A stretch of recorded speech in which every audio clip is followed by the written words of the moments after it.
Hey everybody, and welcome down to Old Alan's. I've just changed out of my cycling gear into my sort of slightly rougher outdoor life gear. The eagle-eyed amongst you will have noticed I've changed the channel name. It is no longer the Hobo Homestead.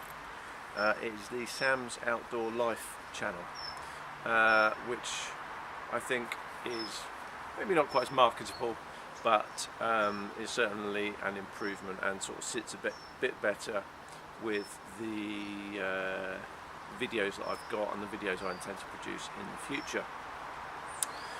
What we're doing today, so here I am sat in the hut, the little pseudo shepherd's hut, and excuse me, moving a few bits. I haven't actually been in here since the hobo hangout a couple of weeks ago. And at this time of year, what I do need to do is because everything gets damper in autumn, we generally get more rain, a bit more wet and wind. I like to come down and light the stove up once a fortnight or so, just make sure everything's lit, because I do have books and things in here, and obviously there's the curtains and the blankets and things, and you know, it's just nice to be able to keep the place sort of dry. I've never had a major problem with damp, but the books do start to show it in the leaves, and so it's nice to be able to sort of dry everything out. It's a good excuse for a fire. We'll get the stove lit in here first, and then we'll go on from there.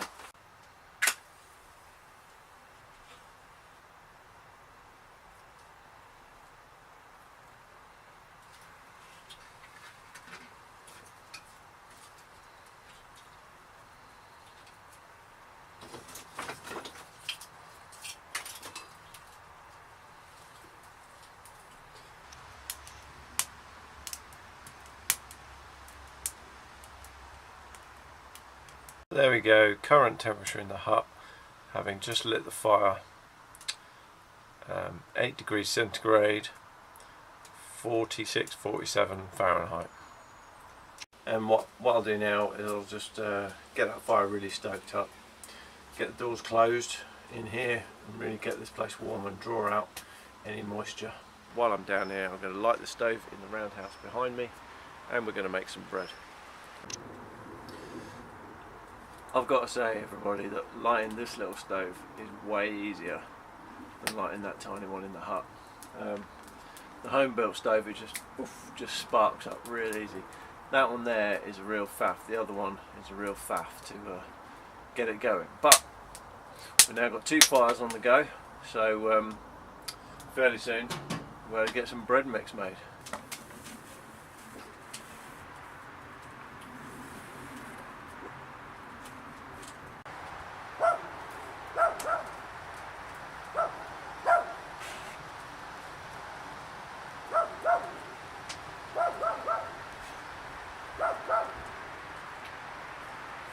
So we're going to need to get some hot water for the bread, so we'll get the old kettle on.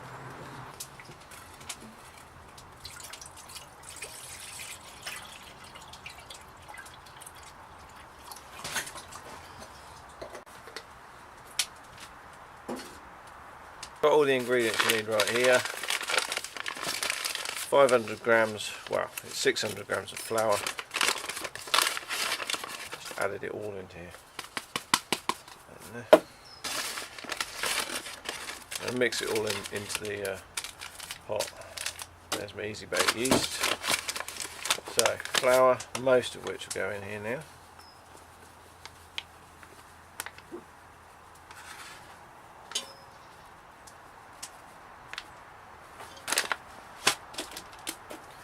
Salt and sugar are mixed up at home in this pot. You can see a little bit of each.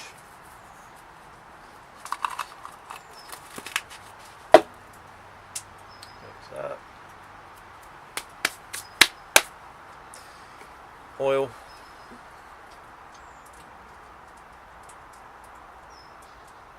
good glug of that.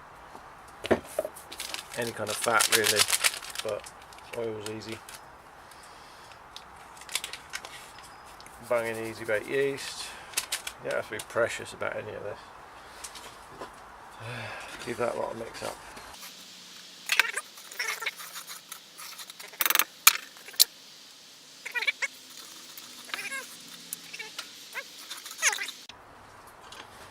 That's starting to come together now. When I make bread at home, I'll use like 1.5 kilos at a time.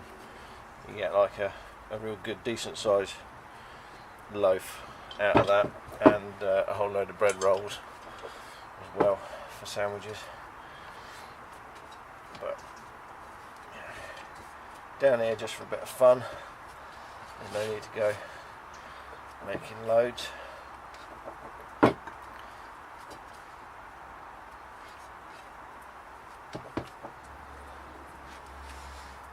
Just turn this out, just giving it a good old knead.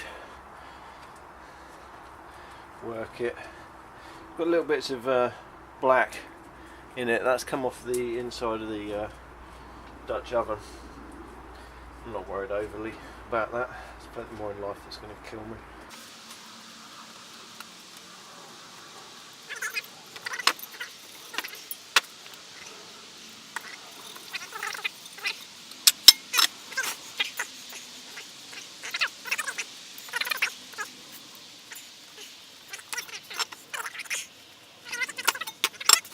So I've just very simply used this old fire spout stove here on top of the wood burner just to lift this right up, because obviously this is a super hot surface, and even with these pot stand legs I think it would be too hot for the rising of the bread, so that just lifts it right up. It's in warm air, but it's not going to be all that hot.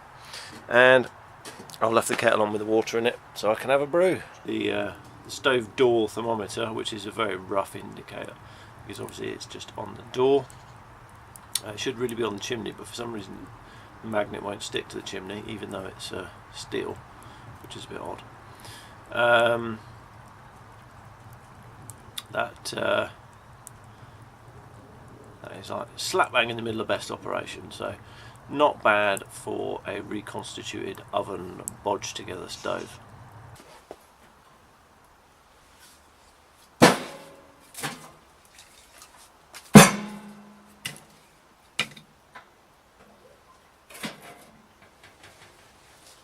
Cheers everybody.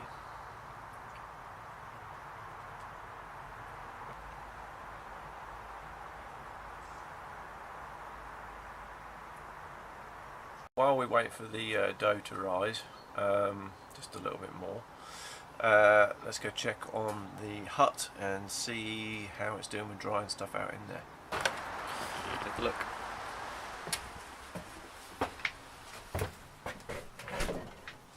Well, it certainly feels warm in here. Whew. Got a little bit of shine off these lights. And sorry, the lens is misting up a bit because of the sudden change in temperature.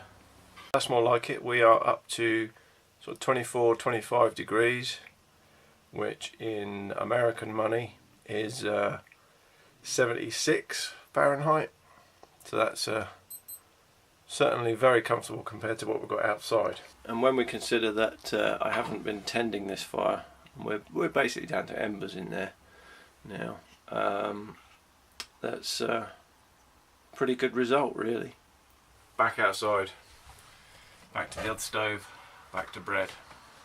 It's nice to actually spend a little bit of time just chilling out down here, doing fun stuff for me, and having a bit of quiet time down here, because normally in the summer I'm doing an awful lot of mowing and general sort of like, you know, rushing about here, there and everywhere. And actually this time of year I do start to get a little bit more time, and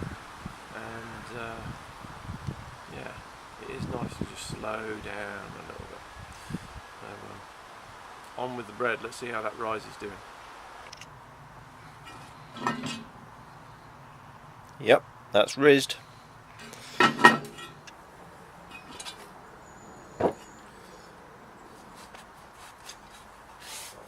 Actually, it has got hot on the bottom. I've started cooking, which is not great.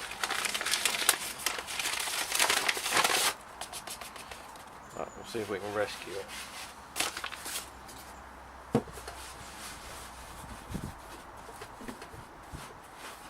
Might have to separate that out a bit, crusty bits. Get rid of that lot. little knock back. It's quite wet. It's pushed a lot of moisture out.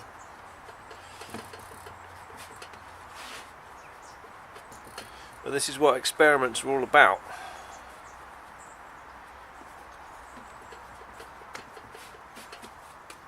Give that a second rise. I think these bits I'll just cook now. Ooh, on the top. Super.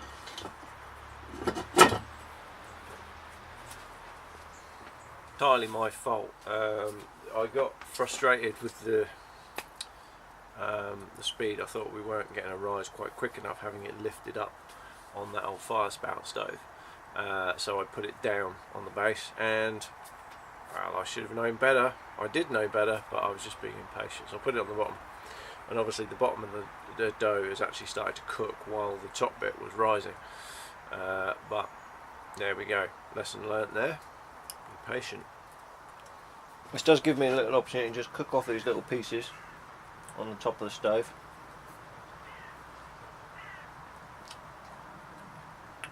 Gives me a chance to taste the bread, which otherwise I wouldn't have had.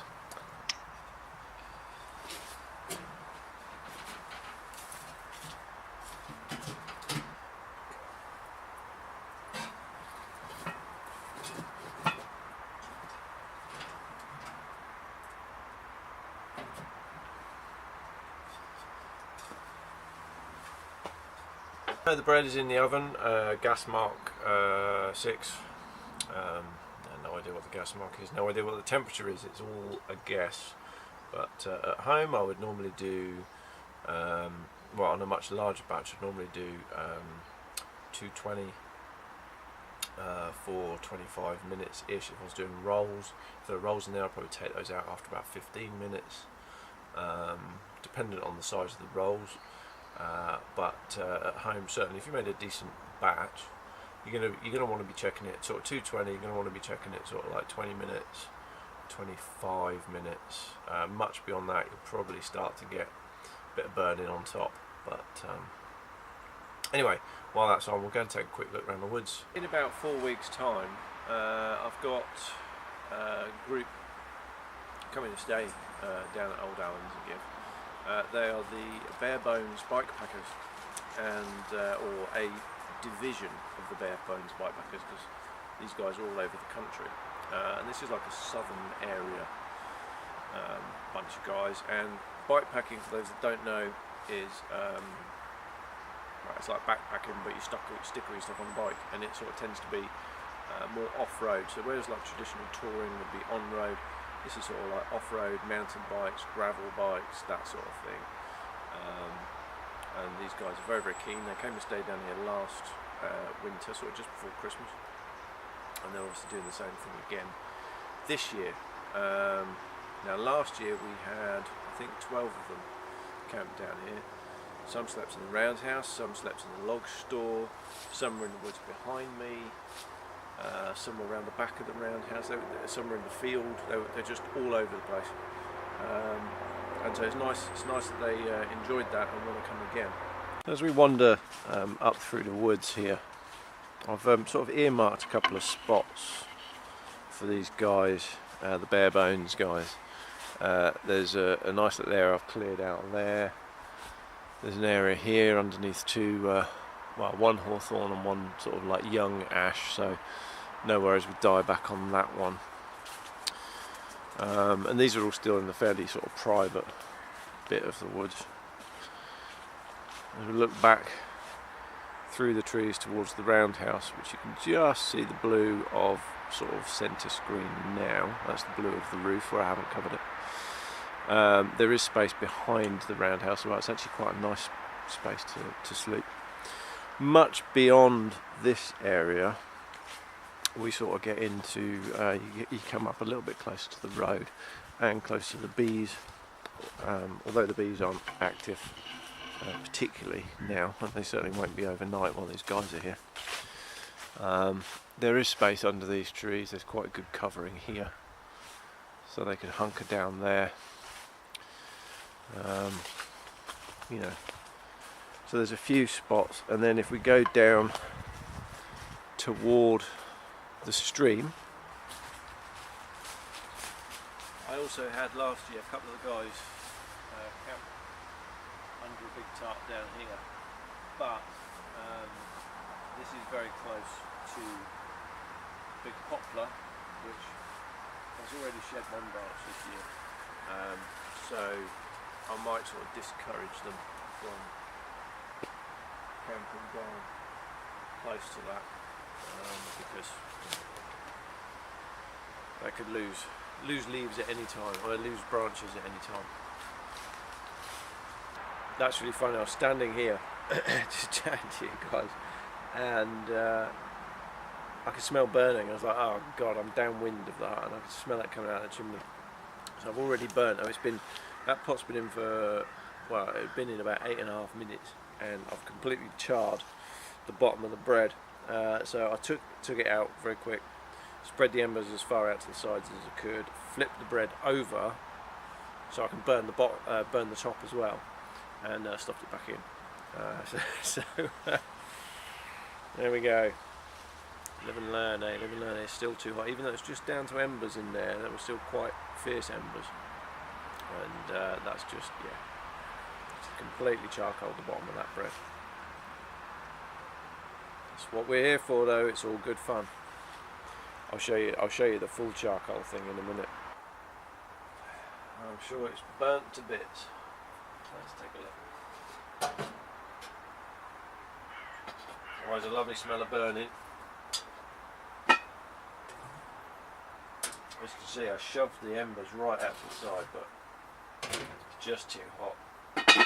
Damage is done. Whoa! Carbonised. Look at that. I'm sure there's some edible bread in there somewhere. but yeah, the outside is absolutely shot to bits. Probably still dough inside and carbonised on the outside, but let's take a look.